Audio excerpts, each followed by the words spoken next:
When Ethan said his grandfather was Harrison Ford, the room laughed. The silence that followed would echo for weeks. Ethan stood in front of the whiteboard, his fingers pinching the bottom corner of his presentation board like it might float away if he let go. It was quiet classroom. Quiet. The kind where everyone was physically present, but mentally halfway across the solar system. Two students in the back were still whispering about a video game. Someone scrolled absently through their phone, not even pretending to care. He cleared his throat. No one looked up. My grandfather, Ethan said, was an actor, a real one. He's been in some old movies, action stuff, mostly, and he was also a carpenter. Before all of that, that got a couple heads to turn. Not many, just enough to notice the shift. He played Han Solo. A ripple. One seat squeaked. Ethan hesitated. He saw Trey tilt his chair back lazily in the last row, arms crossed behind his head, eyes narrowed with that sharp little smirk that said, "Go on, make this worse for yourself." And Indiana Jones, Ethan added, quieter this time, like he was testing the sentence before fully owning it. My grandfather is Harrison Ford. Silence. Then it broke. Trey was first. Of course. Wait, hold up. He called, loud enough to earn everyone's attention. You're saying your grandpa is Harrison freaking Ford laughter. Not just a chuckle reel, full-on laughter that bounced off the windows and grew stronger by the second. One student slapped their desk. Another mimicked a lightsaber sound. The kid next to Ethan whispered something he didn't catch. But it didn't matter. The whole class was in on it now. Even Miss Kelsey, the teacher, smiled faintly before she quickly wiped it away. Too late. He saw it. Ethan's ears burned. His poster board trembled just slightly. A little wave of cardboard anxiety he couldn't control. He kept going. He had to. He was told he'd never make it. He didn't start acting until, oh my God.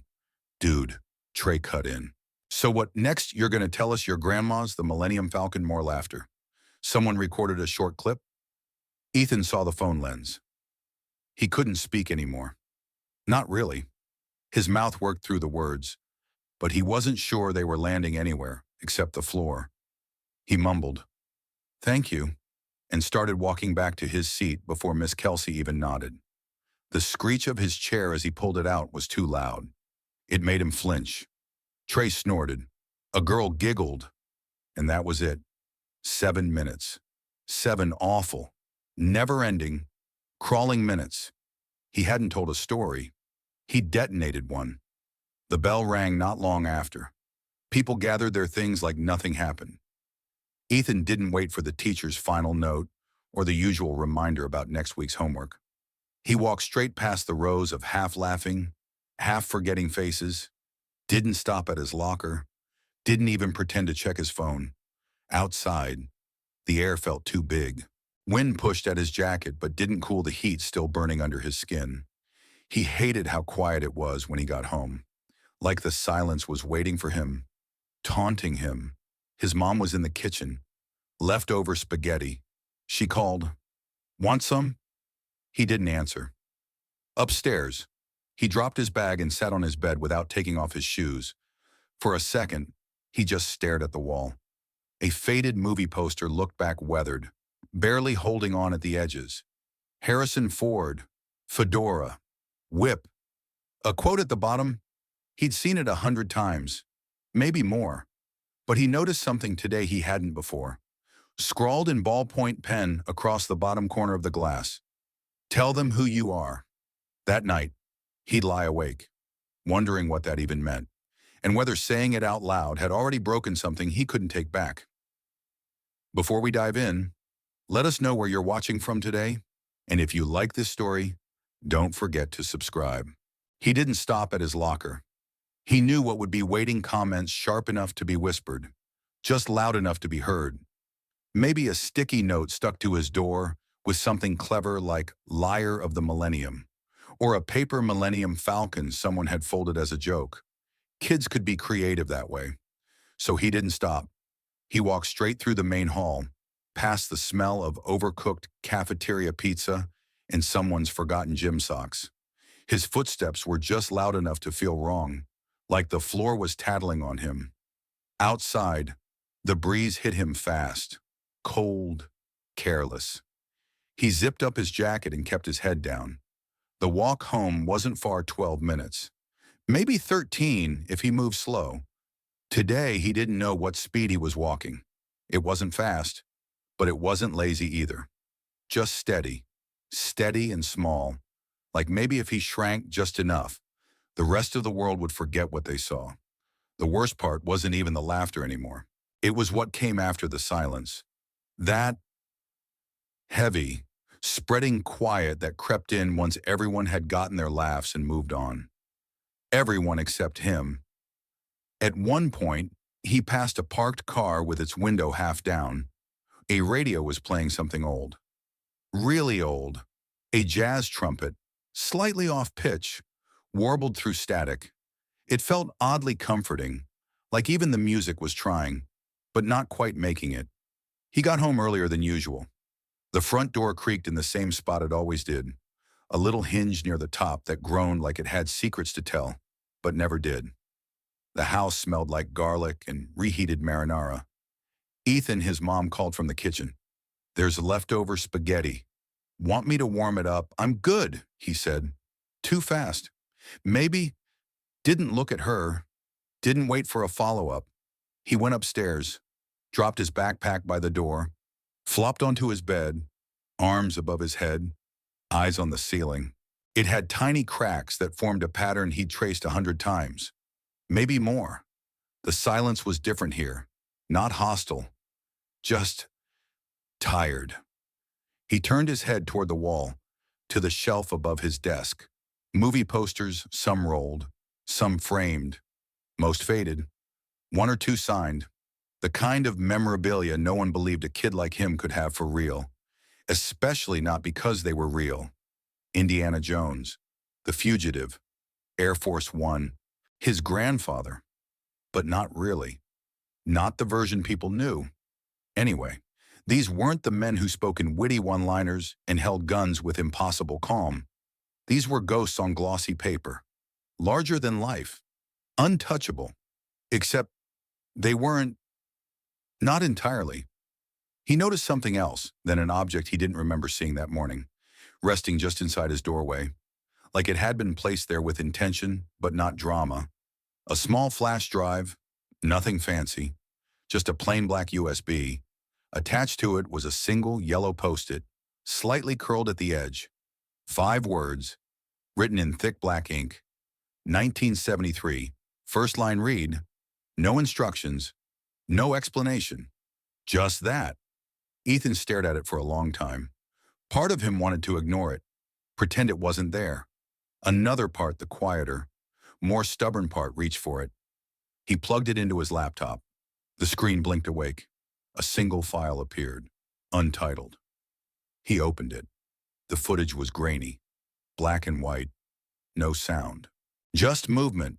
A younger Harrison Ford, maybe mid-30s, maybe younger, stood in front of a blank wall, holding a script. His mouth moved. He stopped, started again, looked off camera, rubbed the back of his neck. There was no swagger, no confidence, just a man, trying. Then the screen froze just as he opened his mouth again. Cut to black, no ending, no quote, just that abrupt stop. Ethan sat still, not confused exactly, just unsettled, like he'd opened a door and found it led somewhere deeper than expected. He didn't press play again, not yet. Instead, he sat in the dark, the glow of the screen flickering faintly across his face. And for the first time that day, the silence wasn't empty. Ethan didn't watch the video again that night. He thought about it, hovered over the play button more than once. But something in him resisted, like replaying it too soon might break whatever thread it had tugged loose inside him. Instead, he let the laptop screen fade to black, then sat there, just breathing. At some point, long after the house had settled into its usual evening hush TV, murmuring downstairs, the occasional clink of dishes being put away, he got up and pulled the curtain aside. Outside, the streetlights hummed quietly. Soft halos cast across the cracked sidewalk. There was a part of him that wanted to text someone, maybe just to say, "Hey, can you believe that happened today?" But he didn't. He wasn't sure who'd care, or who'd believe it even if they did. He lay back down, closed his eyes. That should have been the end of the night. But something kept turning in his head. Not the clip, not exactly. Not even the embarrassment at school. It was the post-it, 1973, first line read. He kept thinking, why that one? Why not a film, a scene from something iconic? Why not Indiana Jones dodging boulders? Or Han Solo saying something cool in a corridor with sparks flying? Why a test read the next morning? The question was still there, coiled just under his breakfast cereal. He barely ate, pushed flakes around with his spoon until the milk turned gray. Downstairs, the air was quiet again. Ford sat in his usual place, an old leather armchair in the den, cracked at the corners, familiar in the way only something broken can be. He was flipping through a weathered paperback, not reading, really, just holding it. He didn't look up when Ethan passed, didn't ask how school had gone, and Ethan didn't say anything either. He wanted to, sort of, but there was this space between them measured, careful, and neither of them seemed ready to cross it. Before he left for school, Ethan stopped at the shelf near the front door. Among keys and mail and other forgotten bits of life sat a picture frame he rarely noticed. It was an old photo, black and white, faded, Harrison Ford, younger, maybe early 30s, sitting on the edge of a wooden workbench, surrounded by sawdust and nails. He was smiling just slightly and holding a blueprint. No fedora, no blaster. Just a man. Just hands. Ethan blinked. He'd never looked at the background before. Behind the bench, tacked to the wall, was a piece of paper. Blurry, but readable if you squinted. It said they didn't hire me to talk. So I listened. That stayed with him all day. Through roll call, through math class, through a science lab where they overcooked something that made the whole hallway smell like burnt plastic. He kept thinking about that line. Ford had once been someone people didn't want to hear. Just a quiet guy with rough hands and a name no one could pronounce right on the first try. And now he was. A statue in wax museums. A trivia question. A punchline. Sometimes, but he hadn't started that way. During study hall, Ethan pulled out his laptop again, plugged in the flash drive. He played the video. This time, he didn't stop when the screen went black. He opened the file directory. There was something else, hidden behind the first file, unnamed. He clicked it. This one had sound. The same scene. Harrison Ford. Again. Standing in front of the same blank wall, he opened his mouth, paused, then softly, without looking at the camera, he said, "I don't know how to do this, but I want to." It didn't sound like a performance. It didn't even sound like a line. It sounded like a confession. And Ethan, he just sat there, still, listening. The worst thing wasn't that they laughed again. It was that they didn't need to anymore. They had moved past it, past him, like a joke that had already delivered the punchline and didn't need repeating. The new thing now was the echo of it, the sideways glances. The smirks held just a second too long, that strange quiet that doesn't mean peace, but absence. Ethan could still hear the clip. It had been shared by second period. Short, shaky. Trey's voice the loudest. His own, the smallest. Captioned with something stupid like Han Solo's honor student. By lunch. Even the underclassmen knew. He kept his head down. Followed the wall like it might protect him. Got his tray without making eye contact. Rice. Something red. Carton of milk. The usual. He scanned the cafeteria. The corners were full, not just with students but with noise.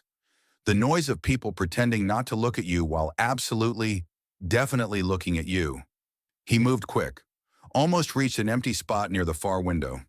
Almost, "Yo, Hollywood," Trey said, sliding into place just ahead of him, like a trap door that clicks shut without warning. Ethan froze.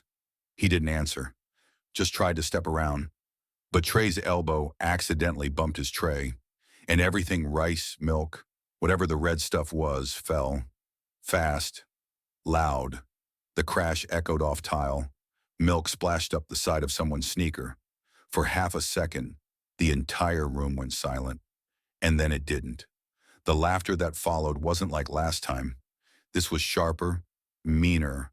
Not because it was louder, but because it came from people who didn't even know what they were laughing at. They just knew who.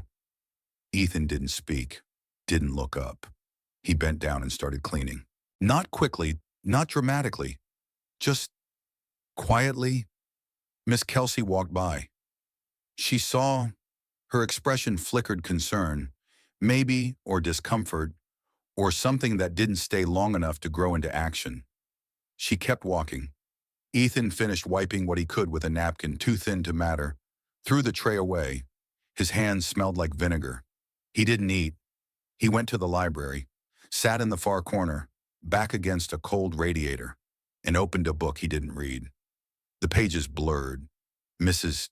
Halbert, the librarian, looked over once, gave him a soft smile, didn't say anything. Maybe she didn't know what to say, or maybe she knew that anything she said might crack something open. At home, the house was still, too still. He walked in, dropped his backpack by the coat rack, and paused near the living room doorway. Harrison was there, same chair, same book, same silence. It wasn't cold. It wasn't warm either.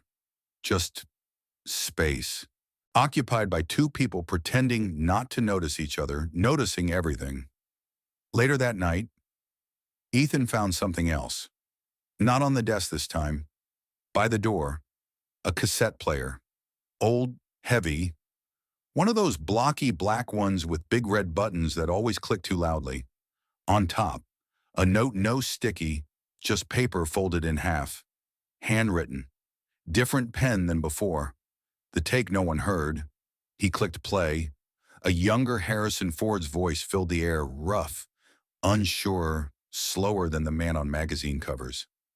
They said I wasn't ready, that I didn't fill the screen.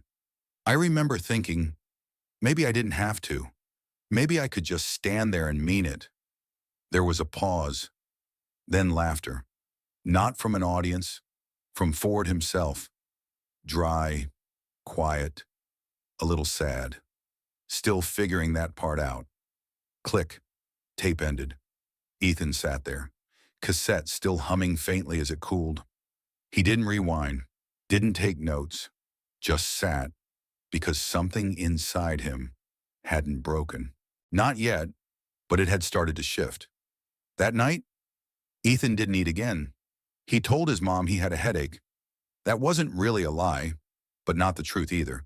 His body felt tight in places he didn't have names for, like something inside him was shrinking and growing at the same time. Upstairs, he placed the cassette player on his desk. It looked out of place next to his laptop, like a piece of another life had wandered into the present by accident. He stared at it for a while. He didn't replay the tape. Somehow, it felt like doing so would make it smaller, or worse, familiar. Instead, he opened a blank document on his computer and sat there. The cursor blinked like it was waiting for him to say something brave. He typed, "I stood in front of the class and told the truth," then deleted it. He typed, "They didn't believe me," deleted again. Eventually, he closed the laptop and stood. His hands drifted to the shelf where the USB still sat. He turned it over in his palm, like maybe there was something hidden in its weight. There wasn't, just plastic and memory. He plugged it in anyway, opened the folder, same files, but this time, something tugged at him. He clicked the unnamed one again, the clip where Ford had spoken quietly, nervously. "I don't know how to do this, but I want to." That line. Ethan played it again, paused, replayed it. It didn't sound like courage. It sounded like choice. He opened a voice recorder on his phone. Didn't overthink it. Just hit record. His voice came out shakier than he expected. "I don't know what this is for. I guess I just want to try. He stopped it there, didn't play it back. He stared at the waveform for a while, then started another. They all laughed. Not just one or two, all of them. Even her. He didn't name Miss Kelsey. Didn't need to. It wasn't about being believed.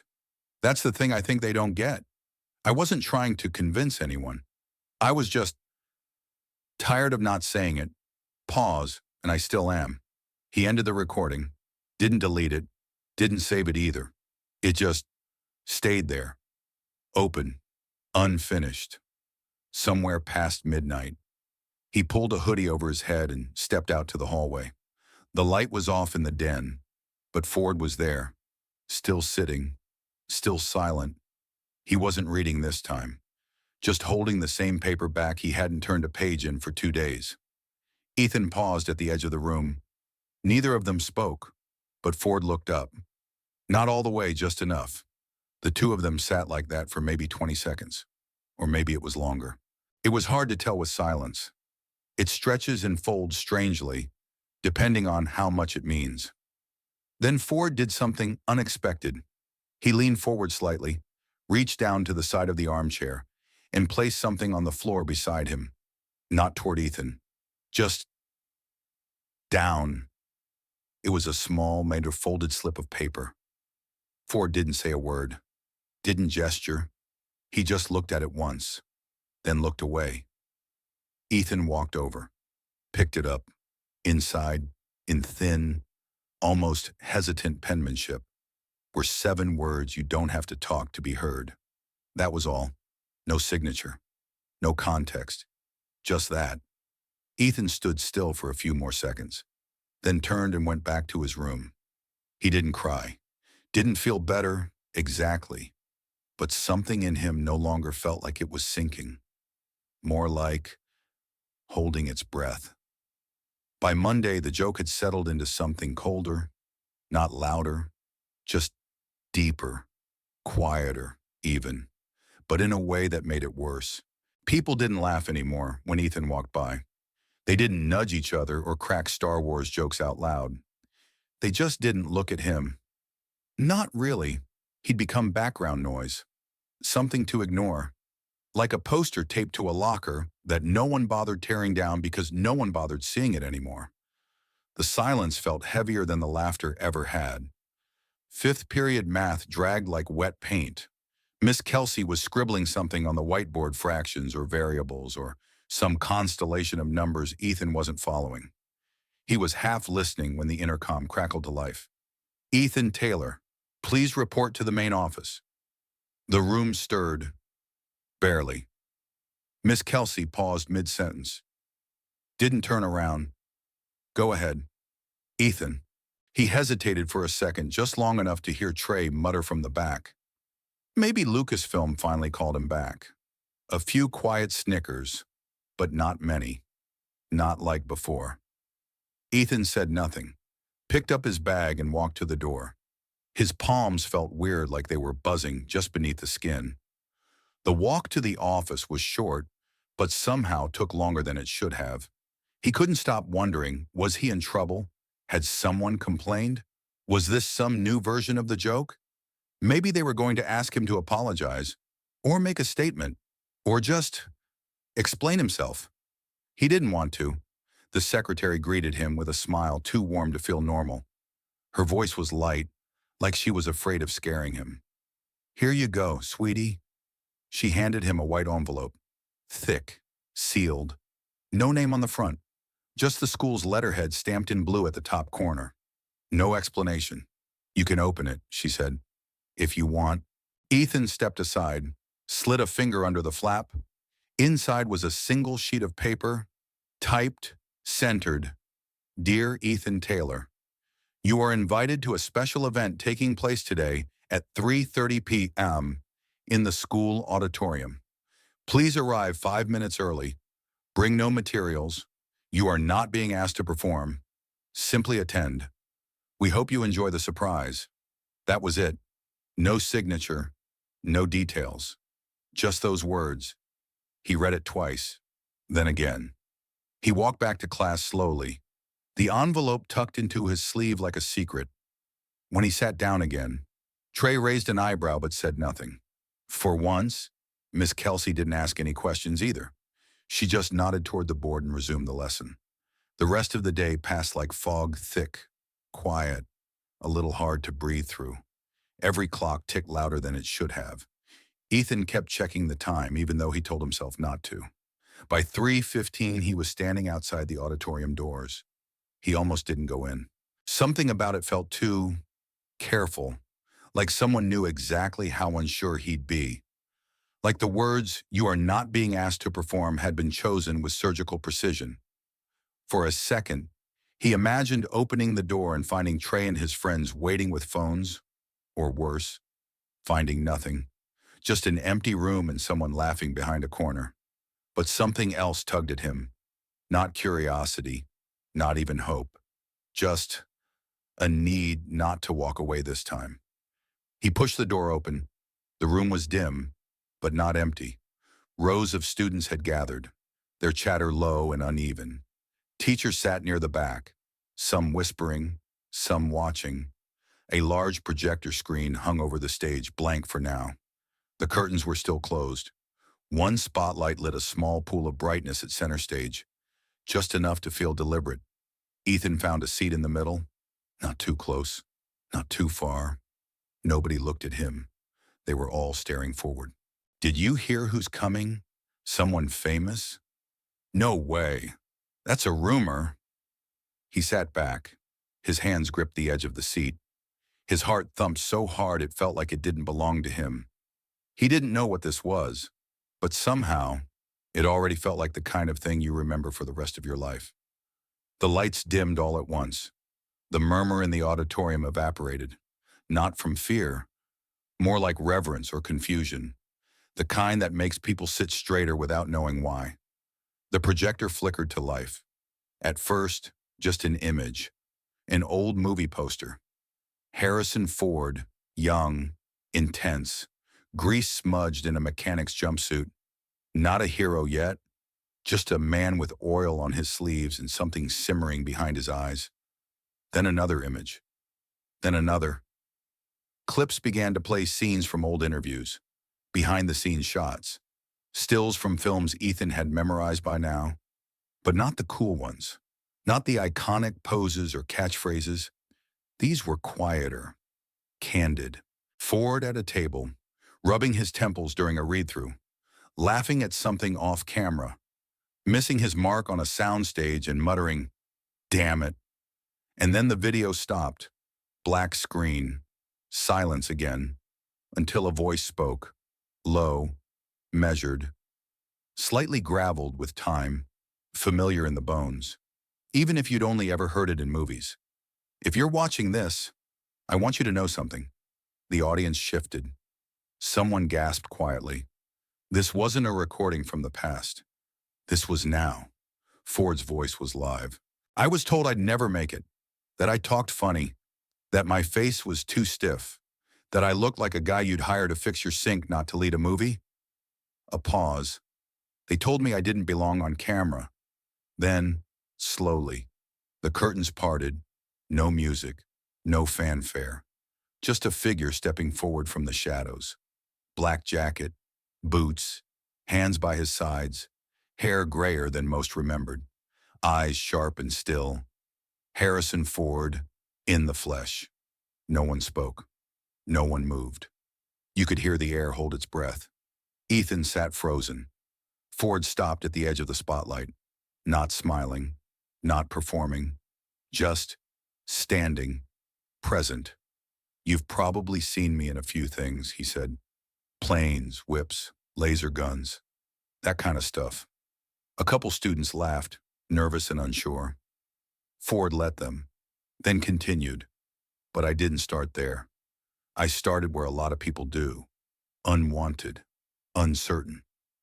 He walked a few slow steps along the front of the stage. "When I first came to Hollywood, I didn't tell anyone I wanted to act. I told them I could build cabinets. That was easier, safer. No one laughs at a guy who knows where the nails go." He looked out at the crowd, but only for a moment. Then he stopped. Right at center, The first time I spoke in front of a camera, I froze, forgot my line. It was 6 words. I choked on the second one. A ripple went through the room. And I remember thinking, maybe they were right. Maybe I wasn't supposed to be here. Another pause. Then, he looked down briefly, almost like he was searching for the memory beneath his feet. But then I thought, maybe they weren't wrong. But they weren't the ones who'd decide. Now, his eyes scanned the rows until they stopped. On Ethan, not for long, but long enough. Some people in this room know what it's like to say something and be laughed at for it, not because it's untrue, but because it's easier for other people to mock what they don't understand than to imagine it might actually be real. Silence again. Ford exhaled slowly. You don't become something because people clap. You become something when you keep going long after they stop listening. He stepped slightly out of the light now, not retreating, just sharing it. And sometimes, he said softly, the truth doesn't need an audience. It just needs one person brave enough to say it anyway. He let that sit. No one applauded. Not yet. It wasn't time. Ethan's hands had curled tightly around the edge of his seat, knuckles pale. But for the first time in weeks, maybe months, his chest felt full of something that didn't sting. It felt like breath. Real, steady, still his. When Harrison Ford stepped away from the microphone, no one moved. Not the teachers in the back row, not the kids in the middle whisper row, not even Trey. There was applause eventually, but it came slow, like everyone had to remember how to do it. One person started, another followed. Then the room joined in. But even then, it wasn't the kind of clapping that bursts out of you. It was the kind you give when something lands somewhere deep and you're still trying to process the weight of it. Ford didn't raise his hand or bow. He didn't smile for the cameras, though several had come out. Silently, he just nodded. The kind of nod that says, that's enough. Then he stepped down from the stage. The crowd parted as he moved. Not because he asked them to, just because. He walked straight toward Ethan. Every step felt like thunder trapped in cotton. Quiet but unshakable. Ethan stood. He didn't remember doing it. His legs just did what they needed to do. Ford stopped a few feet in front of him, looked at him, not past him, not around him, at him. You stood up, he said, quiet, just enough for Ethan and maybe the 2 rows nearby to hear. Even when no one believed you, that's the first thing a storyteller learns to do. Ethan tried to respond. His mouth opened. Nothing came out. That was okay. Ford didn't need an answer. He turned to the principal, still wide-eyed near the side curtain, and spoke loud enough for the whole room. Let this be a place where voices are heard. Not just the loud ones, the brave ones. The principal nodded, a little too fast, like he wanted to agree before anyone changed their mind. Ford turned back toward the students. And if anyone in this room wants to tell stories, real stories, maybe it's time the school gave them a place to do it. Then he stopped. No big send-off, no press conference smile. He simply walked out the side exit, the door shutting behind him with the softest click. The room didn't explode. It breathed. No one rushed out. Most stayed in their seats longer than they needed to, like they weren't sure what to do with their limbs yet, like they were afraid making noise might undo something that had just begun to settle. Trey sat still, his arms folded, lips pressed tight, not defiant, not smug, just still. Ethan didn't look at him. He wasn't afraid to. He just didn't need to. After a few minutes, students began to file out, slowly. Some stopped near Ethan but said nothing. One girl, he didn't know her name, just touched his arm gently in passing. Not affection, recognition. Later that evening, the school sent out an email. Short, unassuming. A new student-led film and creative arts club is being formed. Those interested in storytelling, editing, screenwriting, or acting are invited to sign up by the end of the week. A full set of media tools and recording equipment has been anonymously donated to support the launch. Anonymous. But everyone knew.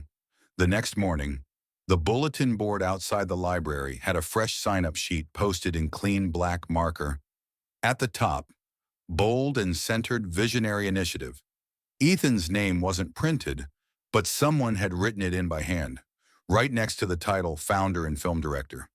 He didn't see who had done it, and for once he didn't feel the need to correct or explain it. He just stood there, looking at the sheet. His reflection was faint in the glass, but it was there.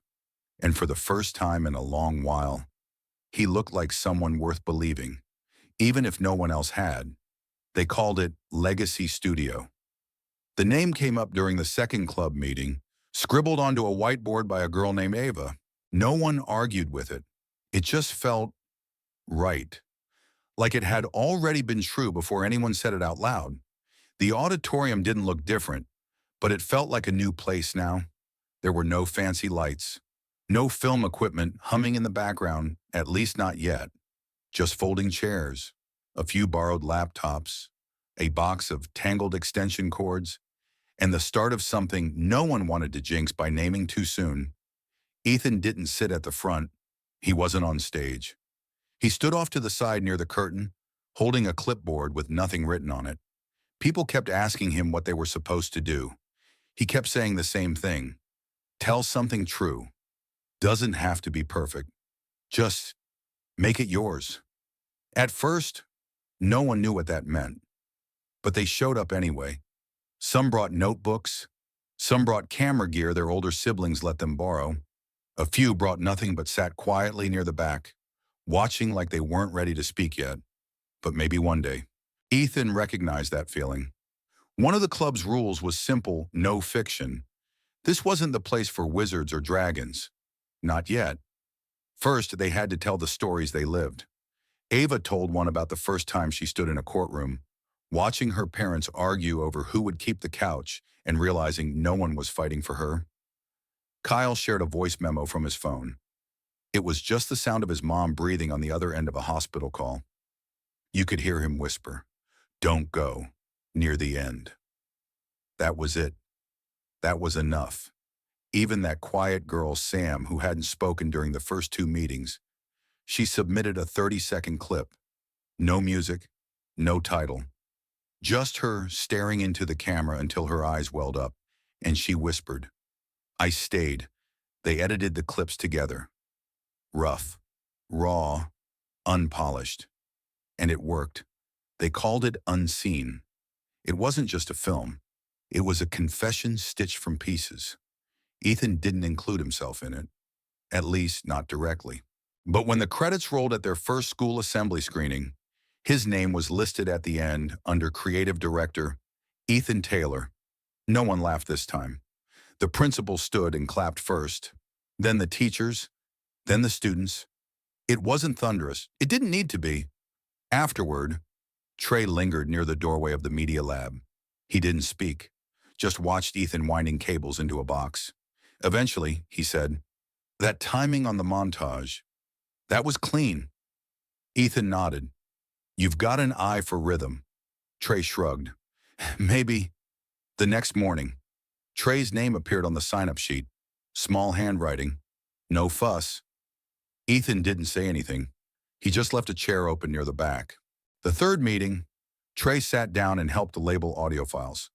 Nothing big, just quiet work. Respect. Later that week, Ethan found a box on the table up front. No tag, no card. Inside were 3 professional-grade microphones, a DSLR camera, and a folded note. Make them listen. No name. But everyone knew.